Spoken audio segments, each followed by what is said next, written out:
Di kota Shenzhen yang sibuk dan berkilauan, di antara hutan gedung pencakar langit, hiduplah seorang gadis bernama Qiao Yun. Dia bukan pewaris kaya atau eksekutif sukses, melainkan seorang pekerja paruh waktu yang tak kenal lelah. Siang hari, dia adalah kasir minimarket. Malam hari, dia menjadi editor lepas, dan di sela-sela waktu itu, dia mengantar makanan, berpacu dengan waktu, demi menutupi biaya hidup yang terus membengkak. Hidupnya mungkin berat, tapi Qiao Yun punya mantra andalannya. Selama aku belum menyerah, dunia belum menang.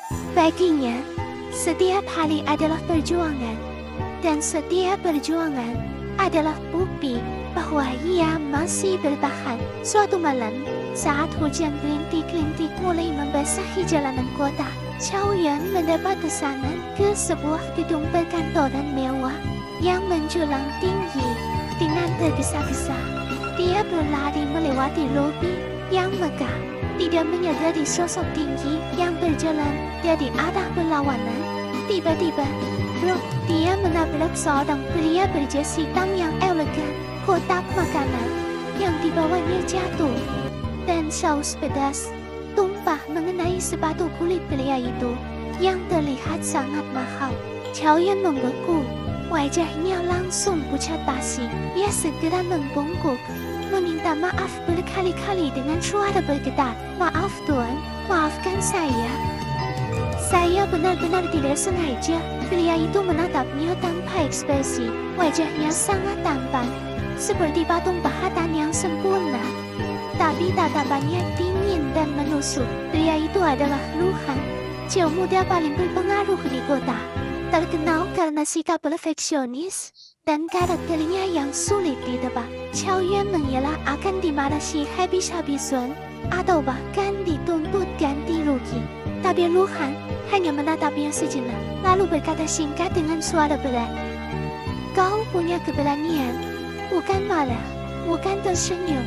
Hanya sebuah komentar aneh yang membuat Qiao Yun semakin bingung dan ketakutan. Setelah pria itu pergi, Qiao Yun menghela napas lega.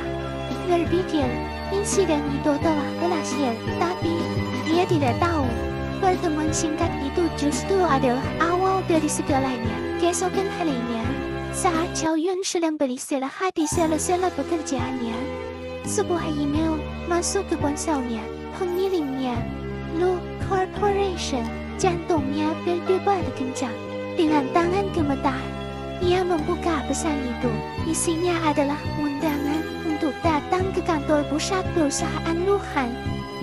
Sepanjang perjalanan, pikirannya dipenuhi berbagai skenario buruk. Apakah dia akan dituntut karena menumpahkan saus? Apakah dia akan kehilangan semua pekerjaannya? Sesampainya di kantor megah itu, seorang asisten membawanya langsung ke ruangan CEO. Di sana, Lu Han sudah menunggunya, duduk di balik meja besar, dengan tatapan yang sama dinginnya, seperti malam sebelumnya. Tanpa basa-basi, Lu Han langsung ke pokok permasalahan. "Aku punya tawaran untukmu," katanya. "Aku butuh seseorang yang bisa berpura-pura menjadi kekasihku selama 30 hari." Qiao Yun hampir tersedak ludahnya sendiri. Apa yang baru saja dia dengar? Seorang CEO kaya raya memintanya, seorang pengantar makanan, untuk menjadi pacar palsunya. Lu Han kemudian menjelaskan situasinya.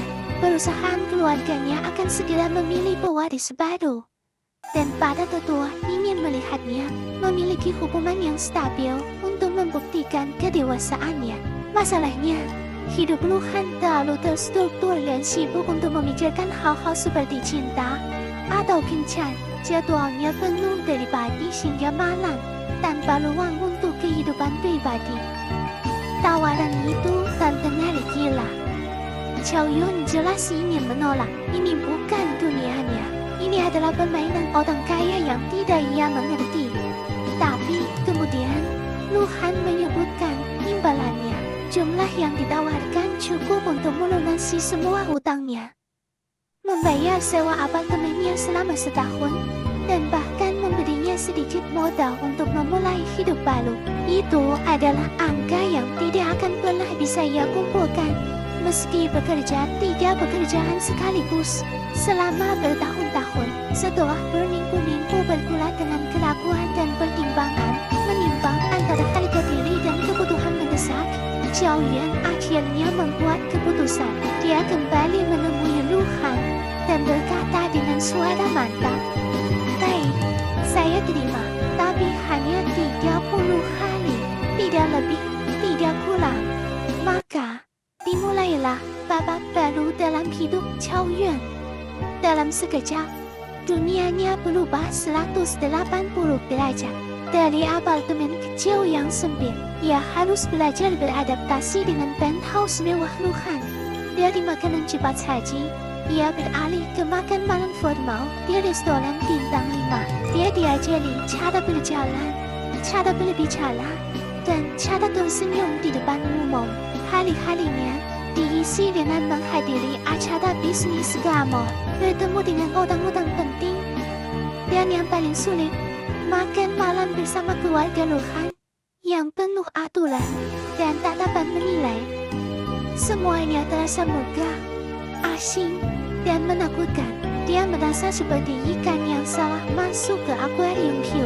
Namun, di tengah semua kemewahan dan kepura-puraan itu, Zhao Yuan mulai melihat sisi lain dari Lu Han. Di balik cita-cita yang dingin dan tak tersentuh, ia menemukan seorang pria yang kesepian. Lu Han tidak pernah benar-benar punya teman dekat. Hidupnya diatur oleh tuntutan, ekspektasi, dan jadwal yang ketat. Dunianya seolah hanya terdiri dari warna hitam, putih, dan abu-abu. Tidak ada ruang untuk spontanitas atau kegembiraan sederhana. Dan tanpa disadari, Zhao Yuan mulai menjadi percikan warna pertama dalam hidup Lu Han yang monoton. Zhao Yuan mulai mengajarinya hal-hal yang tidak pernah ia alami. Dia membawanya mencoba roti panggang di warung pinggir jalan. Sesuatu yang tidak pernah terpikirkan oleh seorang sejauh sepertinya. Dia membuatnya tertawa terbahak-bahak. Karena lelucon konyol, dia memaksanya berhenti bekerja pada jam makan malam, mengingatkannya bahwa tubuhnya butuh istirahat. Perlahan tapi pasti, Zhao Yuan menunjukkan padanya bagaimana cara hidup sebagai manusia, bukan sebagai mesin perusahaan. Dan di antara semua pelajaran sederhana itu, sesuatu yang tidak ada dalam kontak mulai tumbuh. Mereka menjadi dekat, benar-benar dekat. Mereka berbagi cerita, ketakutan, dan impian. Tembok es di sekitar Lu Han mulai mencair. Suatu malam setelah menghadiri acara peluncuran produk yang melelahkan, mereka kembali ke penthouse. Kota Shenzhen berkelip di bawah mereka. Lu Han berdiri di dekat jendela, menatap pemandangan kota. Lalu dengan suara pelan, hampir seperti bisikan, dia berkata, "Zhao Yuan, dalam 27 hari ini, aku belajar banyak tentang diriku. Aku tidak ingin semuanya kembali seperti semula setelah kontrak ini berakhir." Hati Zhao Yuan berlebar kencang. Dia terdiam. Tidak tahu harus berkata apa. Dia tahu kontrak mereka akan habis 3 hari lagi. Dia takut terhalang lebih. Dia takut salah mengartikan perasaan nyaman ini dengan cinta sejati. Apakah Lu Han hanya merasa terbiasa? Atau ada sesuatu yang lebih dalam? Keesokan paginya, saat Zhao Yuan sedang bersiap-siap, tasnya tidak sengaja jatuh. Isinya berhamburan di lantai, termasuk selembar kertas yang terlipat rapi. Kontrak mereka. Sebelum Zhao Yuan sempat mengambilnya, Lu Han sudah lebih dulu membungkuk dan memungutnya. Dia membuka lipatan kertas itu, dan matanya tertuju pada tanggal akhir perjanjian mereka yang sudah dekat. Hening sejenak, Zhao Yuan menahan napas, menunggu reaksinya. Kemudian, sesuatu yang tak terduga terjadi. Lu Han dengan tatapan yang sangat serius merobek kertas itu menjadi 2, lalu merobeknya lagi menjadi potongan-potongan kecil. Perlahan, dengan ekspresi yang lebih lembut dari yang pernah Zhao Yuan lihat sebelumnya, Dia menatapnya dan berkata, "Aku tidak ingin kontak. Aku ingin kamu tanpa batas waktu."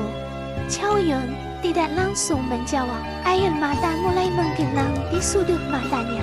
Dia menatap Lia di hadapannya, mencoba memastikan bahwa yang ia lihat bukanlah Cheo yang membutuhkan Tami, tapi seorang pria yang tulus. Lalu, sebuah senyuman kecil yang indah terukir di wajahnya. "Kalau begitu, kita mulai ulang," katanya lembut, tapi kali ini tanpa ada yang berpura-pura. Lu Han mengangguk. Senyum lega terpancar di wajahnya, dan untuk pertama kalinya dalam hidupnya, ia memeluk seseorang bukan karena tuntutan pelan atau kewajiban, tetapi murni karena keinginan hatinya. Malam itu, lampu-lampu gedung pencakar langit di Shenzhen terasa jauh lebih hangat dan berwarna, bukan karena teknologinya, tetapi karena dua orang asing yang tidak sengaja bertemu kini berani memberi satu sama lain kesempatan untuk memulai sebuah cerita cinta yang nyata. Kalau kamu suka cerita ini, jangan lupa like, komentar, dan subscribe ya. Aku akan buat cerita drama Cina modern lainnya yang lebih romantis, lucu, dan penuh twist.